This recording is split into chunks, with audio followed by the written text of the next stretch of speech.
Hey folks. Never in a million years did I think I'd be the guy sharing something like this, but I guess life's got its own funny way of throwing curveballs when you least expect. Name's Jack, and for the last decade, I was married to a woman named Emily. We had what I figured was a pretty decent life together. Sure, like any couple, we had our good times and our rough patches, but nothing could have prepped me for what went down that Wednesday evening. I walked in the door from work, and there was Emily, sitting at the kitchen table waiting for me. Now, you know how it is when your spouse says, "We need to talk," it's hardly ever good news, right? She asked me to have a seat, and the second I looked at her face, I could just tell something wasn't right. There was this weird, jumpy energy hanging in the air, and it made my gut clench up. "I gotta tell you something, but you gotta promise not to blow a gasket," she started out. I just kept quiet, waiting for her to keep going. She took this big breath and continued, "Jack, you know I love you, and I would never intentionally do anything to hurt you, but..." That last part kinda threw me for a loop, and right away I felt this wave of bad news wash over me. Then she dropped the big one. "I've met someone else, but I don't want to leave you," she says. "It's just that I feel like I need more, something different, someone else every now and then. I want to have a lover." I just sat there, totally stunned, hardly believing what I was hearing. "Hold on a minute," I said, trying to keep my voice even. "You love me, you want to stay married, but you also want to be sleeping with another person on the side?" She just nodded, like it was the most normal thing in the world. "It would just be a little something on the side, and I'm sure it wouldn't mess with what we have. I still love you, Jack, but I need this. If you love me, you'll get it." Now, let me tell you, I had absolutely no idea how in the world she could think this wouldn't completely wreck our marriage. "Have you already got this all figured out?" I asked, still trying to wrap my brain around it all.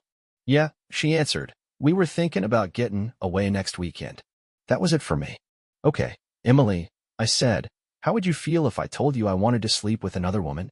Would you be cool with that?" She hesitated for a second, clearly caught off guard. I think I'd be okay with it, as long as it didn't change things between us." I couldn't help but let out this bitter laugh. "You know damn well you wouldn't be okay with it, Emily," I snapped. "If the shoe was on the other foot, you'd be losing your mind. You really thought I'd just be fine with this?" Her face dropped, and she mumbled something about not expecting me to be so ticked off. "I thought you loved me enough to let me do this," she said quietly. "Whatever you're smoking, it ain't legal," I shot back. "Are you serious right now? You thought I'd be perfectly happy with you spending a whole weekend with some other dude while I'm stuck here at home? Are you out of your mind?" She looked all shaken up. I just didn't think you'd say no." "Well, you didn't think this through at all, did you?" I said, standing up. "Give me a few days to think this over. We'll talk again on Sunday." With that, I headed to our bedroom and started throwing my stuff in a bag. I was moving into the guest room. "What are you doing?" she asked, her voice shaking a little. "I ain't gonna sleep in the same bed with someone who's thinking more about some other guy than they are about me," I told her straight up. Then I shut the door behind me hard. That night, I barely got any sleep, just laying awake in the guest room with my head spinning. I knew one thing for sure. If she went through with this, our marriage was done for. There was no way I could live with that kind of betrayal. But I had an idea brewing. The next morning, I left the house at my usual time for work, but didn't say a single word to her. Later that morning, I called up my job and told I needed a couple of days off for personal stuff. They were pretty understanding about it, so I spent those days getting my plan in motion. I wasn't just going to sit around and let Emily do whatever she wanted without knowing all the details. If she was serious about going through with this, I needed to be ready. First thing I did was go out and buy 3 of those voice-activated recorders. I put one near the house phone, another one in our bedroom, and the last one in our car. I also managed to get my hands on one of those phone tap recorders and hooked it up to our landline. After that, I went down to our cell phone company since the account was in my name. It wasn't too hard to get access to Emily's call records. What I found there was, well, let's just say it was eye-opening. When I got back home, I decided to try and get into her email accounts. There was one I didn't even know she had, but the password wasn't too tough to guess. What I found in there pretty much confirmed what I already suspected. She and this so-called lover, a guy named David, had been sending emails back and forth, and they were planning on talking off together that very weekend. At least I got a little bit of relief knowing they hadn't actually slept together yet. From there, I set up her email to automatically forward any new messages straight to me, so I'd know exactly what they were saying in real time. Finally, I picked up a couple of those small GPS trackers. So, one of those little trackers, I slipped that right into her purse when she wasn't looking. The other one, I tucked it way down under the passenger seat of her car, where she'd never think to look. By the time the day was over, I had her covered like white on rice, knowing where she was going to be every minute. Now, it was just a waiting game to see what she'd do. Friday rolls around, and I'm thinking, okay, Jack, you gotta step this up a notch. So, I got on the phone with a divorce lawyer, this real hotshot my buddy told me about. I spilled the whole damn story, the emails, the phone calls, everything I was planning to do to get the solid proof. He was pretty impressed, said we could nail her for adultery no problem, long as I had the goods. And get this, he even suggested we go after that David fella for breaking up our marriage, which honestly hadn't even crossed my mind. All I needed was that slam-dunk evidence of the affair, and I was dead set on getting it. That night, Emily comes home like nothing's wrong. I didn't say boo to her. She starts putting dinner on the table, and I just grabbed my keys and got the heck out of there, went down to the local bar. I wasn't in the mood for any fake smiles or pretending everything was hunky-dory. I just needed some space to think things through and get ready for the storm that was brewing. Later on, when I finally went back home, she tried to start a conversation, but I wasn't having any of it. I just walked right past her like she wasn't even there and locked myself in that spare bedroom. By then, it was crystal clear to me that the only way our marriage had even a snowball's chance in hell was if she called off that little rendezvous with David. But deep down, I just knew that wasn't going to happen. Saturday morning, I gave her the cold shoulder, completely ignored her. Didn't want to talk, didn't even want to look at her. By Sunday, it was time for that big talk we'd scheduled. We sat down in the kitchen, just like we used to back when things were normal. So, you been thinking about what I said? I asked, just cutting right to the chase. Yeah, I have, she says, her voice all serious. And I still want to go through with it. Man, my heart just sank like a rock, but I tried to keep my voice steady. Emily, this is going to tear us apart. You can't honestly believe this won't change everything between us. I think you're blowing this way out of proportion, she says, folding her arms. If you just try to see it from my side, maybe you'd get it. I have tried to see it from your side, I shot back, and all I see is a train wreck coming. So, my answer is still no, plain and simple. She huffed, all ticked off, like she couldn't believe I was standing my ground. How can you be so damn selfish? If you really loved me, you'd let me do this. I'm the selfish one, I said, almost Logan at the craziness of it all. You want to go sleep with another dude, but I'm the selfish one for saying no? Come on, Emily, that's just pure garbage. There was this long, awkward silence before she finally asks, well, what happens if I do it anyway? I looked her right in the eye, no flinching. Then there'll be consequences. Big ones. We made promises when we got hitched. We swore we'd be faithful, stick together. If you break that promise, then we're done. Kaput. She didn't say nothing for a minute, just stared at me, and then quietly goes, guess this conversation's over then. I just got up from the table and walked right out of the house. My mind was made up, no doubt about it. There was no turning back from this. If she went through with her little plan, I was heading straight to that lawyer to file for divorce. By the time Thursday rolled around, I had all my ducks in a row for the weekend. The thing that really sealed the deal for me, the last straw, was when I checked Emily's emails again.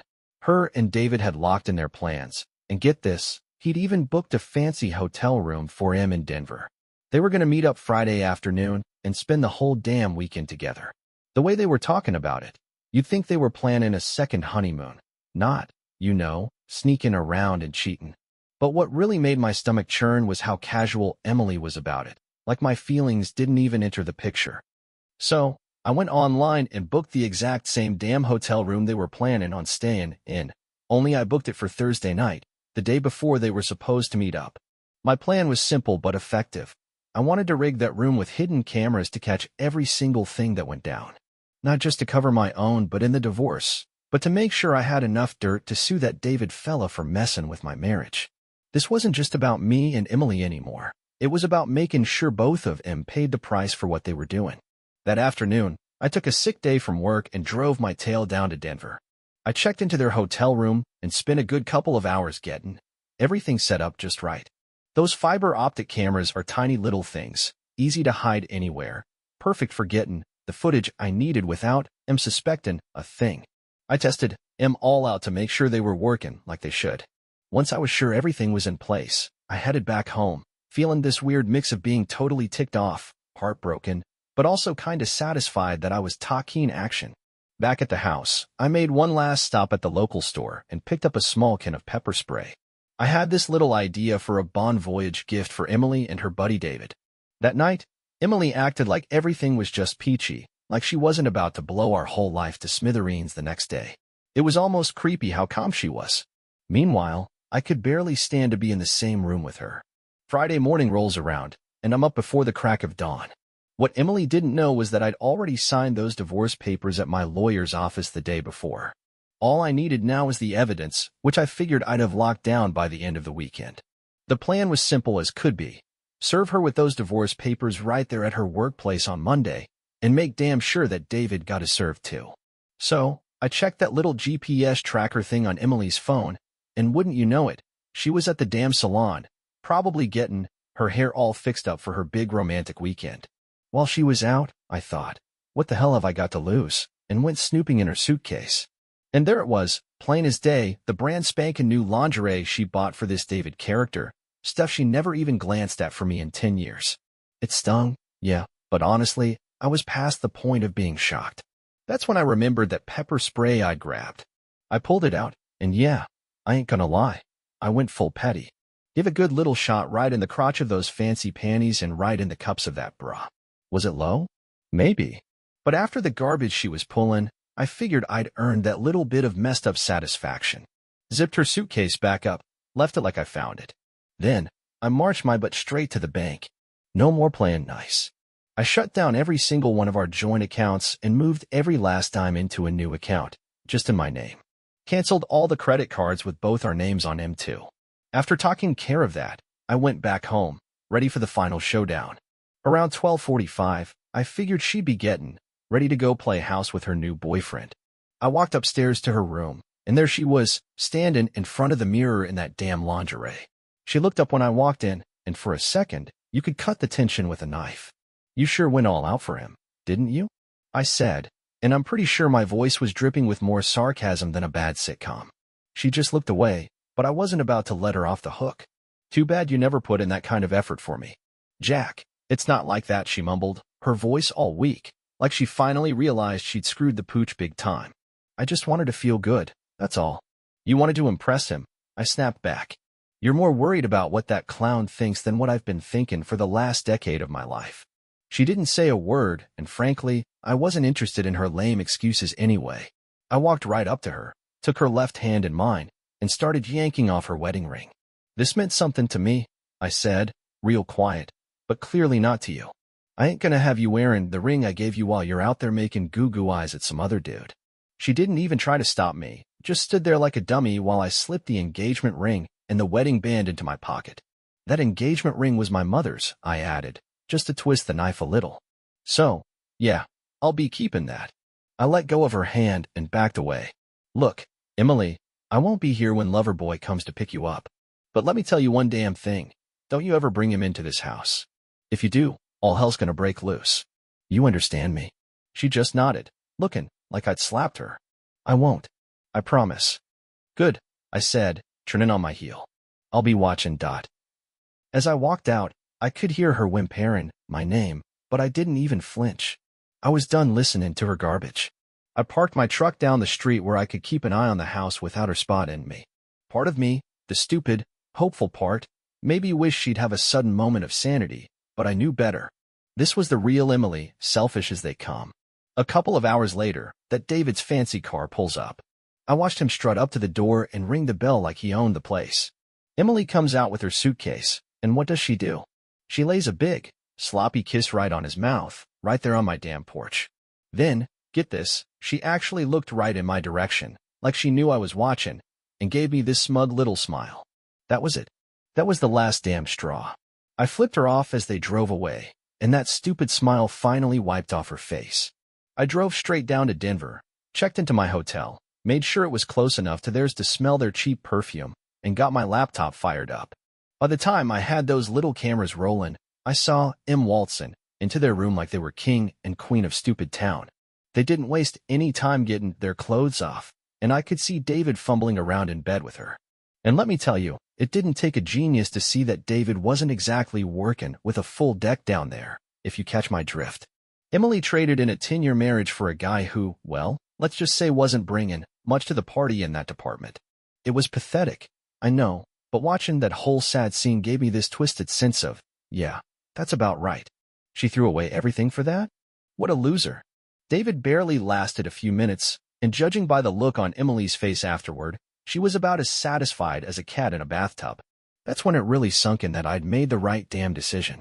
She wasn't just cheating on me. She was making a complete fool of herself. I couldn't stomach watching much more of their train wreck of an affair, so I just left the cameras running and went out to drown my sorrows in a beer or two.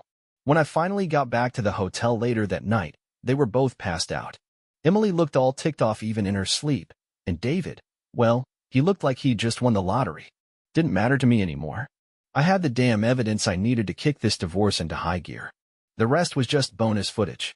The next morning, I woke up feeling, dare I say, good. For the first time in days. Grabbed some breakfast, picked up some snacks, and made damn sure those cameras were still doing their job back in their love nest. I wasn't just collecting evidence. I was kinda enjoying watching their little fantasy weekend turn into a dumpster fire. Knowing that things weren't going the way Miss Perfect had planned gave me this little taste of justice. Around mid-morning, I called up a local flower shop. Every year on our anniversary, I'd send Emily a big bouquet, always the same kind of flowers. But this year, I had a different kind of message to send. I ordered the exact same damn bouquet and had it delivered right to their hotel room with a card. Didn't even bother signing it. Those flowers, I figured, would be enough to really stick in her craw. The timing was perfect, too. They'd gone out for a bit, probably for a pathetic little brunch, and came back just as the delivery guy was handing him over. So, I'm glued to those little camera feeds, right? In the instant Emily lays eyes on those flowers, her face goes from all sweet surprise to looking like she just stepped in something nasty. She rips open the card, and even though I couldn't see the words, I knew right then and there she knew it was my handiwork. Not even 5 minutes later, my damn phone's ringing. It's her. Hello, I answer, playing the biggest idiot you ever did see. Did you send me these damn flowers? She spits out, her voice tighter than a drum. Why in the blue hell would I send you flowers, Emily? I say, all wide-eyed and innocent. You're down there playing hide the salami with David. Did he forget to buy you a bouquet? They're just like the ones you always sent me for our anniversary. Don't play dumb with me, Jack. I know you sent them, she practically screams. I let out this real nasty chuckle. Well, for starters, you and your boy toy didn't exactly send me a postcard with your room number, so how in the heck would I know where to send flowers? And second, if I had sent you something, trust me, it wouldn't have been a bunch of pretty petals. More like a box of razor blades. So, you just enjoy your little love fest with David, Emily. And don't you ever call this number again. Before she could even squeak out another lie, I slammed the phone down. I could see her on the camera, her finger hovering over my number again, but I just let it ring and ring. She finally got the message and just chucked those flowers in the trash like they were radioactive, looking all freaked out by the little reminder of what she was throwing away. But that was just me beating the drums a little. Since I had their room number, and their romantic getaway was already looking like a bigger train wreck than a demolition derby, I thought, let's add a little fuel to the fire. A little while later, they're back in the sack, and old David's trying to crank up the romance again. I figured, perfect time for a little midnight snack. Called up the pizza joint the hotel used, and ordered Emily's favorite, put it on her tab. Sure enough, 10 minutes into their next pathetic attempt at getting busy, there's a knock at the door. Pizza guy standing there with a hot pie, looking for payment. David, looking like he wanted to strangle someone, had no choice but to deal with it. When he tried to pull the not my order routine, the delivery guy wasn't having it, said the room number and phone matched, and threatened to call the cops if he didn't pay up. David finally forked over the cash, looking like he'd just swallowed a lemon.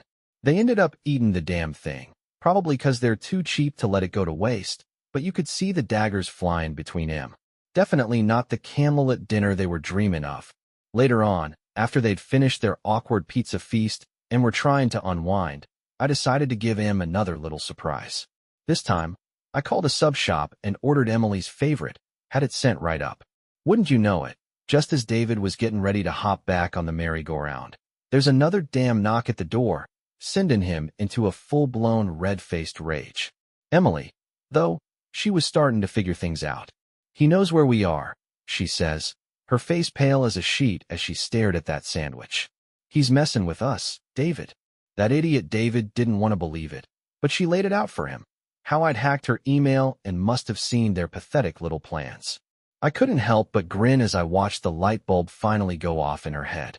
She knew I was playing chess while she was playing checkers, and there was no way in hell I was going to let their little tryst go smoothly. They decided to bail for a while, probably to get away from the never-ending parade of deliveries. I just sat back in my hotel room, Logan my butt off thinking about their growing frustration. But I knew the main event was yet to come. When they finally dragged their sorry butts back to the hotel, they took a shower and started getting all gussied up for their big night out on the town. Emily pulls out that damn lingerie, the same stuff I'd given a little, shall we say, enhancement with the pepper spray, and starts putting it on. She even did a little flirty twirl for David, showing off her cheap threads. He was practically pant-in, ready to get her back in the sack, but she insisted they save it for after their fancy dinner. So, I settled back in my hotel room, watching those cameras and just waiting for my little surprise to kick in. And wouldn't you know it, it didn't take long at all. Less than an hour after they got back from their romantic dinner, Emily comes screaming into the bathroom, ripping off her clothes like they were covered in fire ants. When she stumbled out, her skin was bright red, and she looked like she was about to jump out of her own skin. Her chest and, well, you know, down there were covered in angry red blotches, and she was clearly miserable. She tried to lay down, but every time David even breathed in her direction, she'd snap at him, saying she was in too much agony. He looked like a lost puppy, a skin if she was allergic to something in the lingerie. Emily had no damn clue what was going on, but their big night out was officially DOA.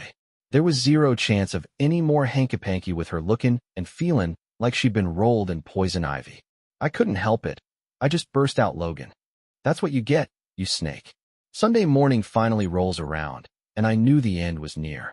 I packed my bags, feeling damn good about how their little love fest had turned into a complete disaster, and headed back home.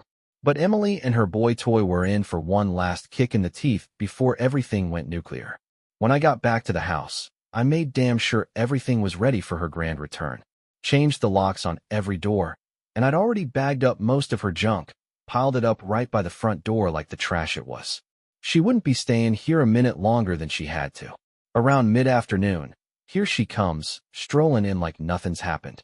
I was sitting on the couch, watching the game, acting like she was invisible. She looks at me with this pathetic mix of hope and looking like she was about to cry. "I'm back," she announces, like she just went out for groceries. I barely even looked her way. "Yeah, I see that," I replied, my voice colder than a walk-in freezer. She walks right between me and the TV, trying to bat her eyelashes, and gives me this weak, fake smile. "Aren't you happy to see me?" I finally turned and looked her dead in the eye. "Happy?" I spat out, looking at her like she was something I scraped off my boot. "Happy? You gotta be smoking crack if you think I'm happy. What in the goddamn world would make you think I'd be happy to see your lying, cheating face? You think I'm a complete moron? I know exactly the kind of sleazy little rendezvous you were having. She actually had the nerve to look surprised, like I was overreacting. I didn't think it would bother you this much," she whimpered, looking down like she was ashamed of spilling her coffee, not wrecking our marriage. "I thought you might." "I don't know. Just get over it." I just shook my damn head, not believing the audacity of this woman. "Emily, I loved you like a damn fool, but the second you spread your legs for that scumbag and walked out that door, it was over.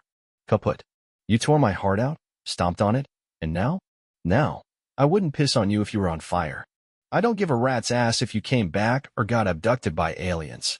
Tears started welling up in her eyes, those crocodile tears, as she took a step closer, reaching out her grubby hand. "I know I made a colossal mistake, Jack," she choked out, her voice all pathetic and whiny. "But we can fix this, can't we? I'll do anything to make it right." I stood up, looking her dead in her teary eyes, my gut churning. "Anything?" I sneered. "Then get down on your knees right now and beg me to forgive your sorry ass. Maybe, just maybe, then I'll consider not kicking you to the curb." She froze, like I just punched her in the gut. I can't do that, she whispered, looking all entitled. Exactly. I roared, backing away from her like she was carrying a damn disease. You won't even swallow your pride enough to beg for forgiveness? Don't give me this. I'll do anything bull crap. You made your filthy bed, now you can rot in it. She tried again, her voice getting all hysterical. Please, Jack, I love you. I was thinking about you the whole damn way home. I want to be with you. I let out this harsh, bitter laugh that had no damn humor in it. Oh, now you want to be with me? After you spent the whole damn weekend whoring around with that loser? Let me ask you something, Emily. Did David use a damn rubber every time he was pumping away? She looked at me like I'd just spoken in Martian. No, but I can't get pregnant, and he's married. He's clean, Jack. It wasn't like that. I just shook my head, my blood boiling. You don't know that for damn sure, do you? You think you're the only broad he's fed that line to? As far as I'm concerned, you're tainted goods now. And I ain't touching you with a hazmat suit on until you get a full damn STD panel. And even then, I don't think I could ever stand the sight of you again. Her face just fell apart, all that fake strength gone. I know he's clean, Jack. But if you want, you can use a condom. I cut her off, the rage bubbling up inside me like a damn geyser. Right. You expect me to use protection with my own damn wife because you couldn't keep your legs clamped shut with some no-account bum. That ain't happening, Emily. Not in this lifetime. She made one last, desperate plea. I really want to make love to you tonight, Jack. I need you. Make love. I repeated, my voice dripping with disgust. You weren't making love with him, Emily. You were just getting your rocks off with some stranger. And there's a snowball's chance in hell I'm getting in bed with you after that. In fact, I don't even want to breathe the same air as you tonight. You can rot in the guest room. I'm talking the master bedroom, seeing as I'm the one who didn't act like a damn animal. Her face crumpled, but she finally shut her trap. She knew she'd lost, big time. Can we at least talk about it? She whimpered, her voice pathetic. We can talk tomorrow after you drag your sorry self back from work, I snarled, already churning my back on her. But I ain't got a damn thing left to say to you. I stormed out of the house and headed straight to the nearest dive bar, just to get the hell away from her stink. Didn't even want to drink, just needed to not be in the same damn zip code as her. Truth was, my mind was made up the second I saw those emails. This marriage was 6 feet under, and no amount of blubbering, or begging, or sweet-talking was gonna dig it back up. When I finally dragged my tired but back home later that night, I found her sprawled out on our bed. Get your skanky ass out, I said, my voice like a damn drill sergeant. You don't belong here anymore. This is our bed, Jack, she whined, but even she sounded like she knew it was a lie. I have just as much right to it as you do.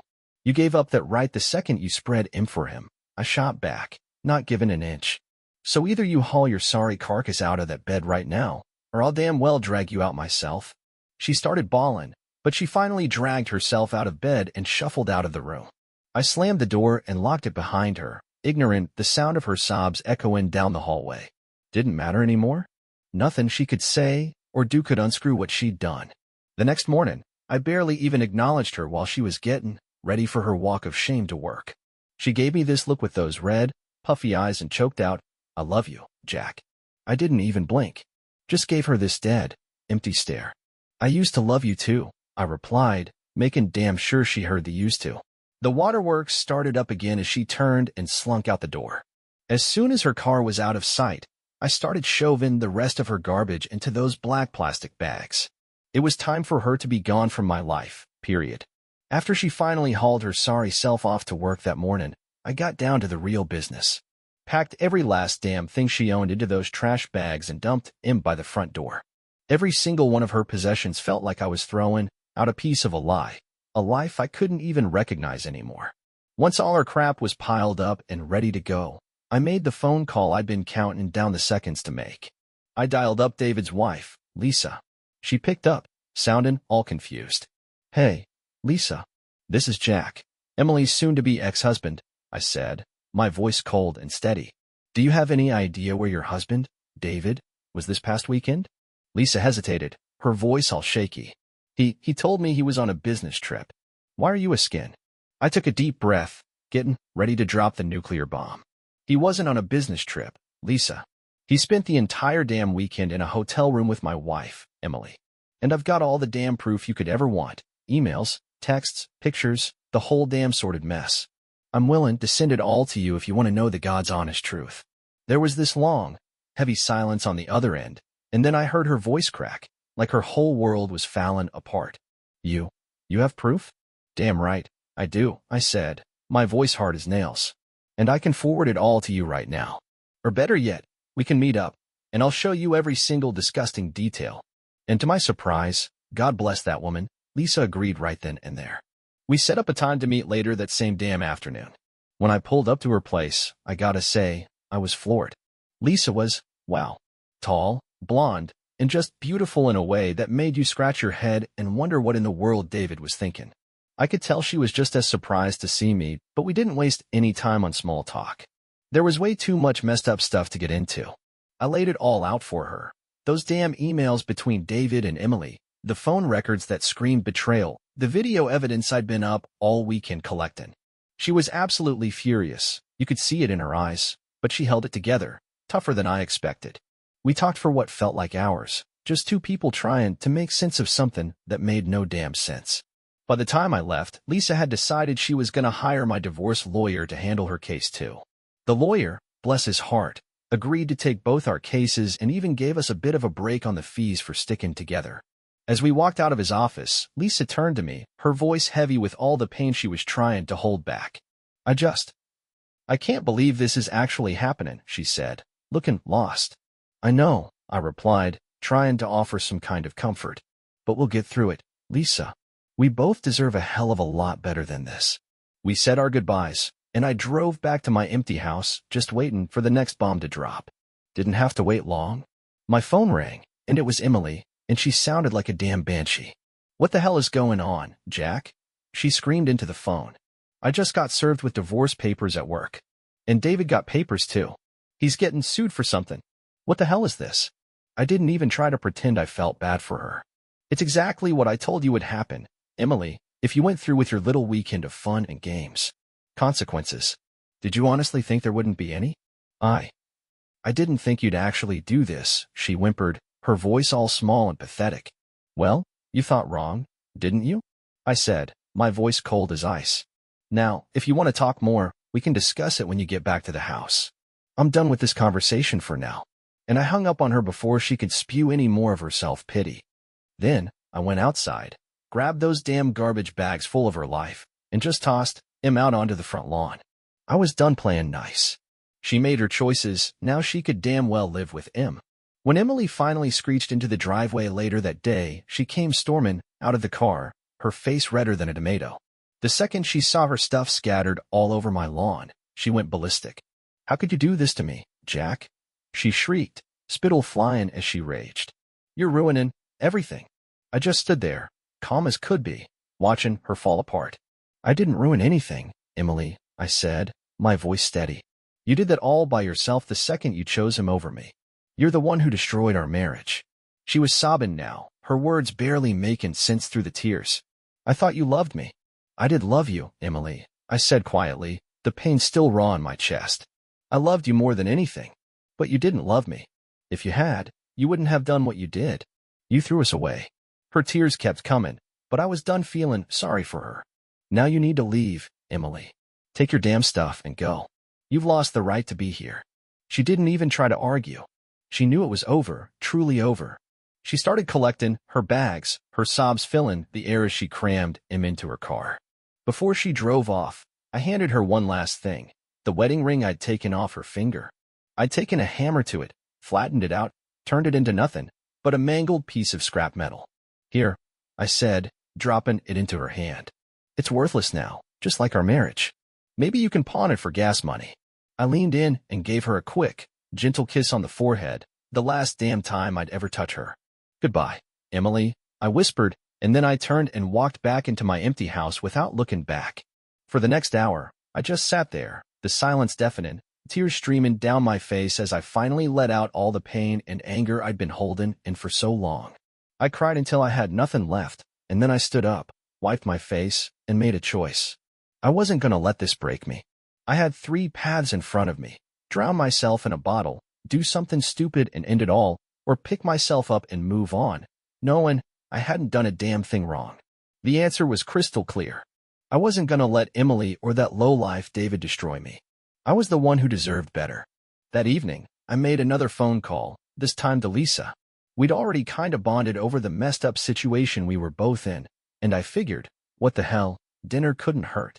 She agreed to meet, and as I hung up, I felt something I hadn't felt in a long, long time. Hope. Maybe we'd just be friends. Maybe it'd turn into something more. Either way, I knew I was finally moving forward. As I sat there, thinking about all the crazy crap that had just happened, a small smile crept across my face. Emily might have broken my heart, but she damn sure didn't break me. I was free. And that's the end of my story. If you're going through something similar, just remember, there is life after betrayal.